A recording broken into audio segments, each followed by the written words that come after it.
ఓటర్లు ప్రశాంతమైన వాతావరణంలో స్వేచ్ఛగా తమ ఓటు హక్కును వినియోగించుకోవాలని మండల ఎన్నికల ఇన్ఛార్జ్ డీఎస్పీ జి భానుదయ సూచించారు. తూర్పుగోదావరి జిల్లా గోకవరం పోలీస్ స్టేషన్లో ఎస్ఐ కె నాగరాజ్ ఆధ్వర్యంలో మీడియా సమావేశం నిర్వహించారు.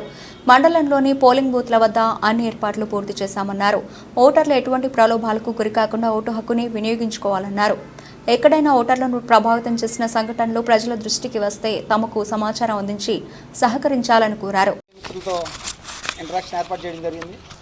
దానికి సంబంధించి పూర్తి వివరాలని ఈ మండలానికి మన గోకవరం మండలానికి సంబంధించి ఇన్ఛార్జిగా డిఎస్పీ మేడం గారు ఉంటారు.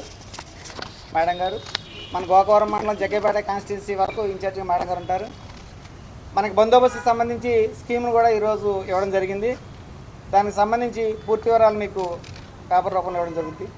అంతేకాకుండా నోటిఫికేషన్ పడినప్పటికాంచి ఎలక్షన్ నోటిఫికేషన్ పడినప్పటి నుంచి ప్రీవియస్గా నోటిఫికేషన్ ముందుగా అధికారులు ఇచ్చిన ఆదేశాల మేరకు తీసుకున్న ఎన్ఫోర్స్మెంట్ వర్క్ సంబంధించి కానీ ఎలక్షన్ రిలేటెడ్గా తీసుకోవాల్సిన చర్యల గురించి కానీ అన్ని ఏర్పాట్లు చేయడం జరిగింది. దానికి సంబంధించి మేడం గారు వివరంగా మీకు వివరిస్తారు. మేడం గారు ట్రైనీ డిఎస్పీగా మన సబ్ డివిజన్కి అలాట్ చేయడం జరిగింది.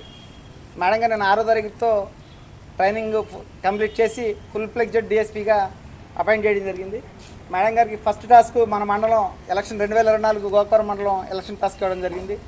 మీరందరూ పాత్రికేయ మిత్రులు కూడా ఇప్పటిదాకా నాకు ఎలా సహకరించారో అలాగే మీరందరూ కూడా సహకరిస్తారని ఆశిస్తూ మేడం గారికి మంచి పేరు రావాలని మొదటి టాస్క్ని సక్సెస్ఫుల్గా కంప్లీట్ చేయగలుగుతారని ఆశిస్తూ మేడం గారిని పూర్తి వివరాలు వెల్లడించగలిగితే కోరుతున్నాను. Thank you. ఎలక్ట్రానిక్ మీడియా అందరికీ కూడా గుడ్ ఈవినింగ్. మీ అందరికీ తెలిసిందే 13వ తారీఖు మన అందరికీ కూడా చాలా ముఖ్యమైన రోజు.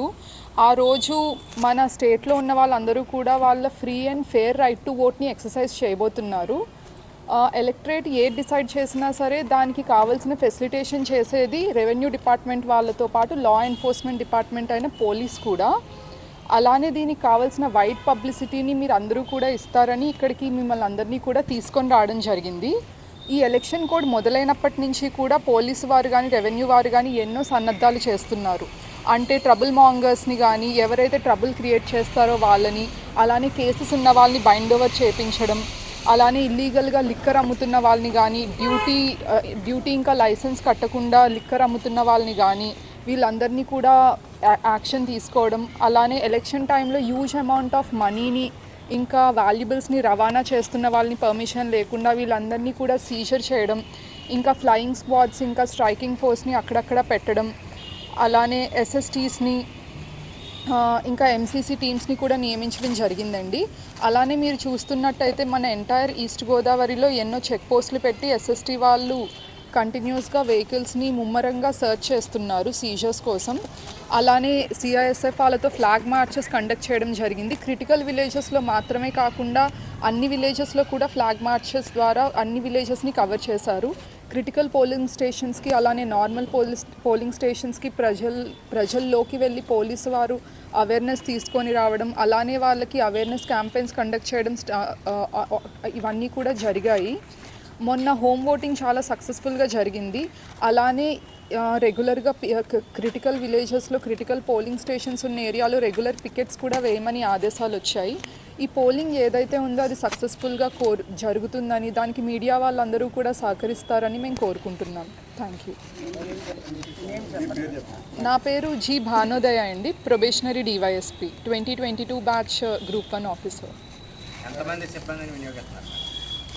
మనకి ఇప్పటివరకు ఇచ్చిన 124 మెంబర్స్ మేడం, మన మండలానికి ఇచ్చిన 124 మెంబర్స్ని ఇవ్వడం జరిగిందండి. ఇదే కాకుండా మనకు అదనంగా సెంట్రల్ ఫోర్సెస్ నుంచి కూడా మనకి వస్తారు. స్ట్రైకింగ్ ఫోర్స్ యూజ్ చేస్తారు, రూట్ మొబైల్స్ని యూజ్ చేస్తారు వీళ్ళల్లో నుంచే. అంటే క్రిటికల్ పోలింగ్ లొకేషన్స్ మేము 6 గుర్తించడం జరిగిందండి. 6 అంటే లొకేషన్స్ వచ్చేసి 3 అండి. అందులో స్టేషన్స్ ఉన్నాయండి. ఫర్ ఎగ్జాంపుల్ తిరుమలాయపాలెంలో 2 ఉన్నాయండి లొకేషన్స్.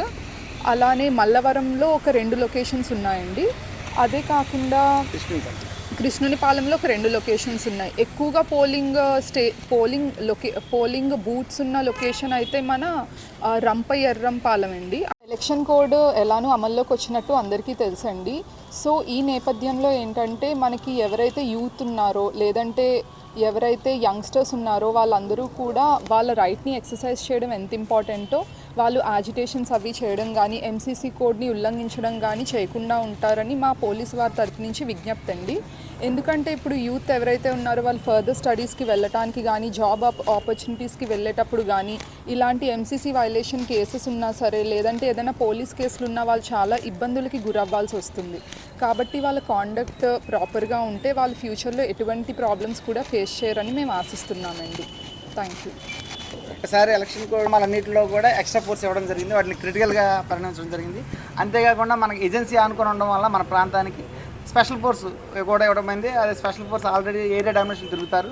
ప్లస్ ఈ బ్యాలెట్ బాక్స్ వెళ్ళేటప్పుడు కానీ వచ్చేటప్పుడు కానీ దానికి సంబంధించి స్ట్రైకింగ్ ఫోర్సు, మొబిలైజేషన్ మొబైల్ పార్టీలు మొత్తం ఫోర్సు డిప్లాయ్ చేయడం జరిగింది.